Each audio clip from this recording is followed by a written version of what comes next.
early on in Brahms's career, he met Joseph Joachim, and this had a tremendous impact on him, didn't it, and his whole composition? Oh, absolutely. I think Joachim was a very inspirational figure.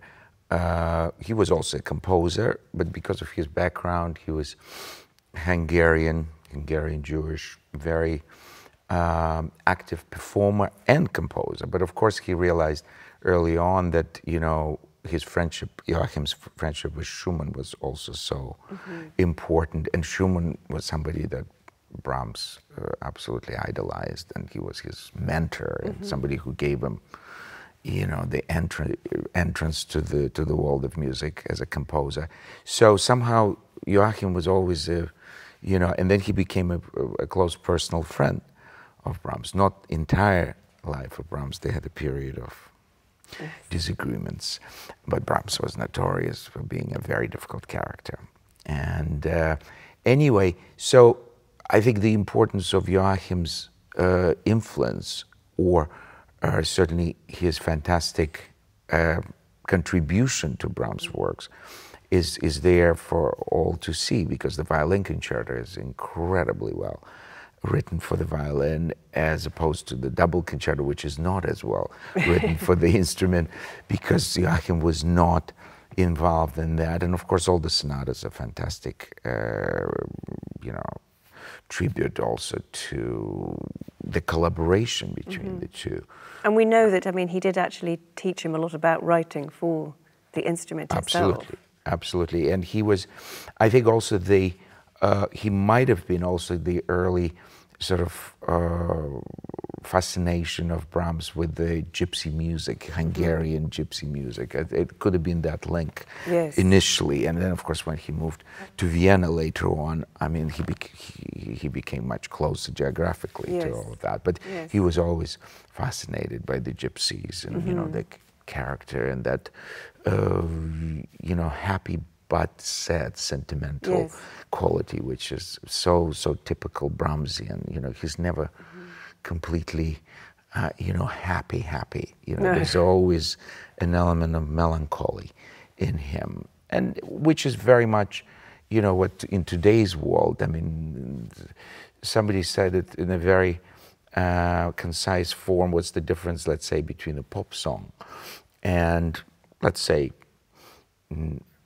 a movement from the Brahms Sonata, or Mozart Sonata, or Beethoven Sonata, because in the pop song they keep you in one emotion, maybe two if you're lucky, but basically it's one message, one emotion for 3 to 5 minutes. Now within the same 3 to 5 minutes in a classic, so-called serious music, you know, you could be through so many different emotions, and it's not one-dimensional emotion. You can be, you know, it's a major key, but for some reason there's a real nagging feeling of incoming crisis and tragedy, and which is, in my opinion, a lot closer to our condition as human beings. We're not really always just either sad or happy. We're a mixture of things. So I think in that respect, I think Brahms was always on the lookout for those personalities, and I think the combination, obviously, and the first fruition of that was a wonderful scherzo that he wrote. Yes, let's talk about the scherzo, because you'll be performing that. That's right, we'll start our Which concert. was a piece written for Joachim's arrival. In Düsseldorf. And it was, one movement was for Brahms, one movement was written by Schumann. And two movements written by Schumann. 2 minutes, that's right. Yeah, second and fourth. Brahms wrote the third, and the first was by their friend, obviously, and a colleague, Dietrich.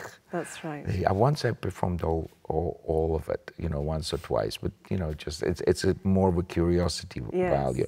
But clearly, the standout movement is the scherzo, where Brahms, you know, sort of jumps out, you know, and it's an extraordinary piece and a wonderful opening or closing of a concert, because it's a very it's a wonderful piece, also a showpiece for both instruments, and that's F-A-E.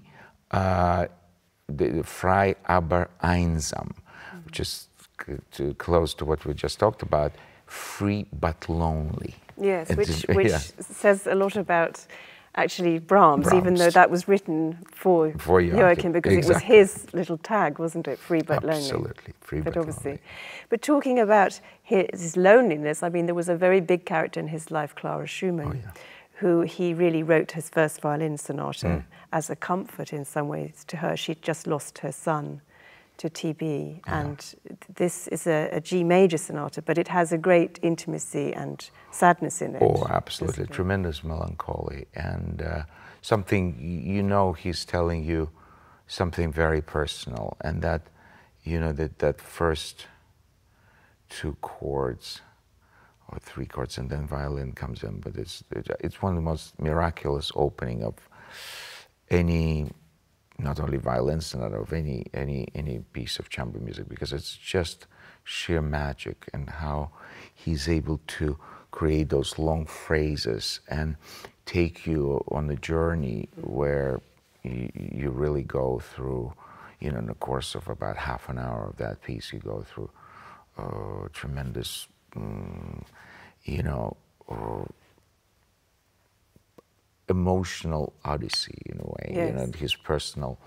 And then in the coda of that sonata, he just, you know, he always, whenever he wants to, he does the same in the second sonata, which is of a different character, but he makes the, you know, violin goes into double stops, so he prolongs, he expands it, he doesn't want to let go. And that's very, very typical Brahms, and some of his maybe most favorite pieces of music where he knew he had something. It was like, you know, he would not let go. He would just prolong that. And of course it incorporates the Regen lead, that sonata. The rain song. The rain really, song. It doesn't sound nearly as poetic. But it's been called the teardrop. The teardrop, yeah, it's more of a... and then, you know, there's a certain rhythm, maybe, you know, it really is more of a rhythm of a rain.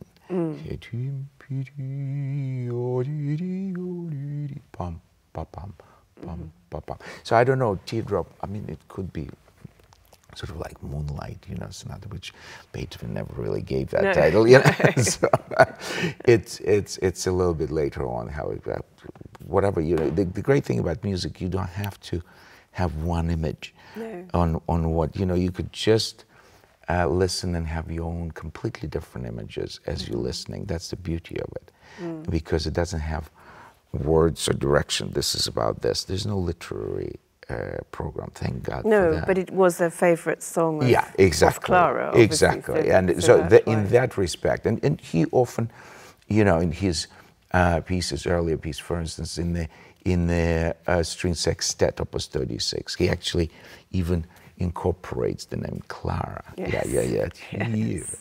So I mean, he was not above all this inside things, and he always would, for years, as long as she, you know, she was still alive, he would send her drafts of his composition for her approval and because he had also tremendous respect for her taste and judgment. You know, he would send, let's say, you know, string sextet or piano quartet or something for her reaction and what do you think? So I think she was always part of his life. Yes, and we could turn perhaps to the second sonata. He wrote all the violin sonatas out in the open by Lake Thun in the summer, and I think in the A major sonata we really sense that the outdoors and the sun, and it's a very expansive piece, isn't it? Oh, very much so. And maybe fortunately for us, he already, you see, the first sonata was written right after the violin concerto. It's the next opus number, violin concerto 77, first sonata 78. And it's interesting because for him, clearly, those sonatas, since he wrote them always in the summer, they were almost like vacation pieces from all the big works like symphonies and things like that. And fortunately for us, he already got his symphony out of the way. So he wrote perfectly for violin and piano, rather than writing those chamber music, enormous pieces where there was symphonic material just lurking everywhere, you know. So in a way, the second sonata is the most intimate, and in some ways maybe it's hard to say which one. I mean, there's three completely different animals, if you will. You know, it's hard to say which one is a perfect sonata, but that one is very interesting because he clearly thought of writing 4-movement sonatas. And instead he wrote a second movement which is a hybrid between a slow movement and a scherzo. So those two tempi, they really side by side. You have a slow part and they're unrelated. Yes. So it's like, you know, somebody would write a movement, another movement, and then mix and match them. And it's quite advanced. At that time, you know, yes, it was it hadn't been done. Yeah. And Brahms was not known for being a revolutionary or, you know, breaking the molds of the, you know, classical model. He was not. If anything, he would go back to Bach's models and, you know, and Passacalias and Chacon and all of that. He was not trying to sort of, you know, look, what's the newest thing and how can I change? But it's a very curious and unique movement in a way. Yes. And then, of course, that hymn of the, you know, even first movement, the way he names it, Allegro amabile. Amabile, something, it's impossible to translate. Amabile, it's like, it's not simpatico, but it's something lovingly. Yes, you know, lovingly. lovingly. Yes. Yeah, amabile. So it's sort of Amadeus, you know, loved by the God, and sort of amabile, lovingly. That already sets the mood immediately. Yes. You know? And we're in a completely different world in the D minor. Oh my goodness! Sonata, aren't we? That's a sort of wild and turbulent. Yeah, there. That came sort of in the period when he thought that he was coming to an end of his writing days, and he was just going to, you know, retire from that strenuous but favorite, of course, occupation of his. But he thought maybe he'd written enough. And but then he writes afterwards, as it turned out. Of course, he had another, you know, period with the influence of clarinet, and he wrote wonderful, very autumnal pieces of music, sort of finishing the era. Here he, in my opinion, he burns bridges, and he just sort of puts an end to it. And what we talked about before, if in the first sonata and second sonata he prolongs the, you know, painful pleasure, if you will. So here he just burns the bridges and he ends it very abruptly. There's a sonata in 4 movements, very classical model, but right in the first bar, there are flames of that fire that burns it at the end. They're always, and it's a remarkable device that he uses in the first movement, where there is a organ point, I mean, ostinato. The whole development is written on it, and the entire coda is written on this, you know, on one bass, and there's tremendous great angst. tension. Tension, tremendous.